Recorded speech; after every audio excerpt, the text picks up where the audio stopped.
Hey, welcome. It's Brian, and this is Guitar Solo Reactions. Today we're back with the incredible Rush. This is the song Leave That Thing Alone. This is from the Time Machine DVD from 2011. I was talking to someone in the comments. I believe it might have been about Dream Theater. I've done Rush before. Rush is one of my all-time favorite bands. I listen to them on a weekly basis, sometimes a daily basis. And basically, I have lots of thoughts on Rush, so if you're a fan, I'd love to hear your favorite records. There's some fans out there that love everything they've done. I am a fan to a certain degree, and I'll explain that in a second, which is the last record I bought by Rush was Power Windows, and that came out in 85, and I bought that when it literally came out. That was the last Rush record I bought that came out like as a release. I heard Hold Your Fire. You couldn't avoid it because of Time Stands Still or whatever that song was. But I never really, I'm not saying I didn't listen to records after that, but I never bought them. And I pretty much don't like any of the songs on there. My, opinion from 20 years ago. So after Hold Your Fire, there's Presto, Roll the Bones, Counterparts, Test for Echo, Vapor Trail, Snakes and Arrows, Clockwork Angels. Now, I'm not trying to say that there's no great songs on those records, but I just basically, as a fan, I love everything through Grace Under Pressure. I love that record. I think the only record out of those first, whatever that is, 10 records, I don't really love the first one. But Fly By Night, I think, is almost the perfect Rush record. And I would almost argue the same thing for Crest of Steel. And then getting to 2112, I would say that's their perfect record, to be honest. I think the only thing with Fly By Night and Crest of Steel, they have one song on there. Like on Crest of Steel, I Think I'm Going Bald. It's funny, I guess, but I never thought that needed to be on there, in my opinion. But the rest of the record is amazing. And that second side of Crest of Steel is probably one of my favorite Rush pieces of music, that whole side of it. A big fan of Hemispheres, Permanent Waves, except Spirit of the Radio, amazing record. Signals, love most of that. Think that's a great record. Moving Pictures is kind of odd because I was 14 or 15 when that record came out. You could not avoid it. So I never bought the record for the longest time. I think I bought it maybe a decade ago because you didn't have to. You could hear it on the radio, watch MTV, see all the songs and all of that. I did get Exit Stage Left, I believe, the live concert record, and then there was a video from that tour as well.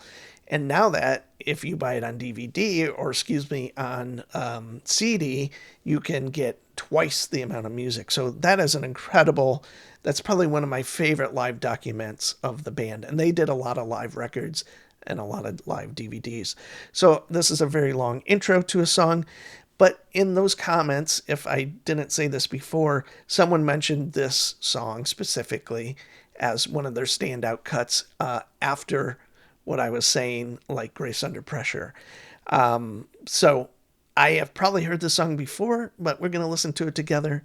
And you can do whatever you want. Like, subscribe, comment, positive, negative, I don't care. So here we go. Leave That Thing Alone.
It's so amazing. What a great bass line by Getty. You see how strong and how he pulls through the string. It's like not a slap, it's just like this really muscular pulling through the string, essentially. And that's how he gets that incredible, gritty, and big bass sound, I think. And it's interesting to see Alex playing Paul Reed Smith. He had quite a long stint with Paul Reed Smith guitars. He has had some of the greatest and coolest iconic guitars, in my opinion, whether it was the 355, I think that's what he used with the kind of like Hemispheres, Permanent Waves era, and then he went into those, I always forget what they're called, the kind of super strat things right after that with the Floyd Rose originally, or maybe it was just a standard, like a Strat Trem or whatever, and then goes into the Floyd Rose stuff. And then kind of always has had Les Pauls. I mean, early on it was Les Pauls, probably for the first four records, and then the double neck Gibson, whatever that thing's called. Just all sorts of kind of cool guitars. And now he's back.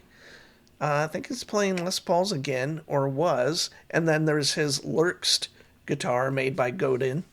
I wanted to get one of those, although I would love to try it first. But that's a very expensive guitar. So anyway, love Alex, one of my favorite all-time guitar players.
One thing I'll say is I've always loved Alex's guitar tones through most of the periods. Again, like I said, haven't heard anything after Power Windows. But the thing is, as a Paul Reed Smith guitar owner of several models, the thing is they have such kind of they have so much clarity, and it's like a high fidelity pickup sometimes. Like the ones on mine, I switched out. I love the guitar, how it feels. I don't switch all the pickups out, but they just have this certain super high fidelic type sound, and you kind of hear it in there. And Alex always has like some of the most beautiful big guitar tones, whether it's clean or distorted. And there it just sounded kind of a little bit anemic. I was a little bit shocked at how it sounded because everything else I've seen, he just sounds so amazing. And it's not about the playing. It's just sometimes amp setup. I think he's using the Hughes and Kettner stuff at the time. That's what I saw on the back. So not a huge criticism, but I'm just like, I'm used to this big fat sound of a Les Paul or, 355 or whatever it is, through some Marshalls or whatever it is that he has done in the past to get one of my favorite guitar tones of all time. And it has changed over the years, obviously, but always cool and great. So I'm a little bit shocked at how kind of small it sounds. Wow, that's a big arena.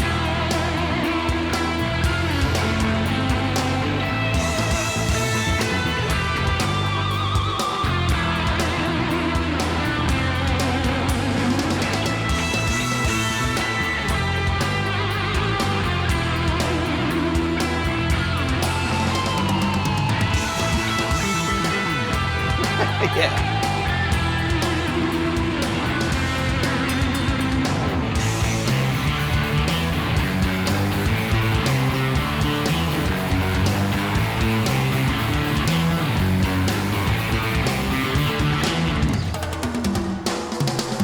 Yes.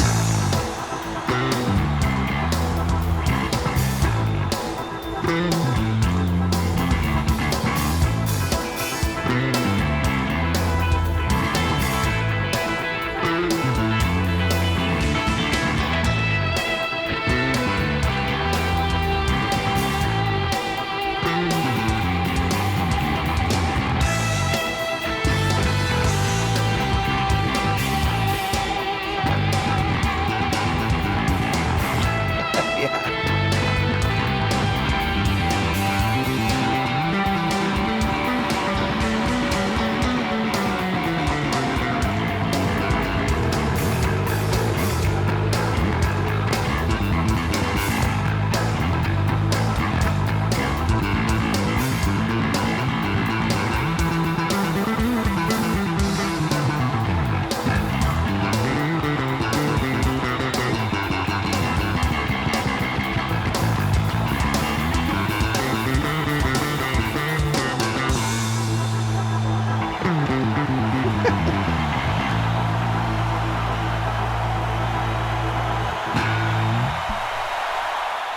Killer bass playing, Geddy really kind of delivering the goods. And what has kind of just struck me as I watched that I don't think Geddy's really ever live, at least, played a five string. So correct me if I'm wrong, but I know, if you talk about their, as far as Geddy's bass playing, I have the Geddy bass book right here. So, obviously, fan of Geddy and the band, got his new book, all of that. I'll have to look through that because, through the 70s, I don't know about, really early on, but it was the Rickenbacker for a long time. You had the Steinberger in the early 80s. The Rickenbacker, I think, stuck around for quite a long time. Then he had the Steinberger, and then I think for might have been Power Windows. Was that what Big Money was on? I think that is. He was using the wall bass. And then now, after that, the jazz bass has been there for a long time, too. So, anyway, I'm just kind of talking about one of my favorite bands. So, if you've hung out this far, thanks. If you've got any thoughts on Geddy's instruments or Alex Tone, put them in the comments. I appreciate it. I'll see you soon. I'm Brian.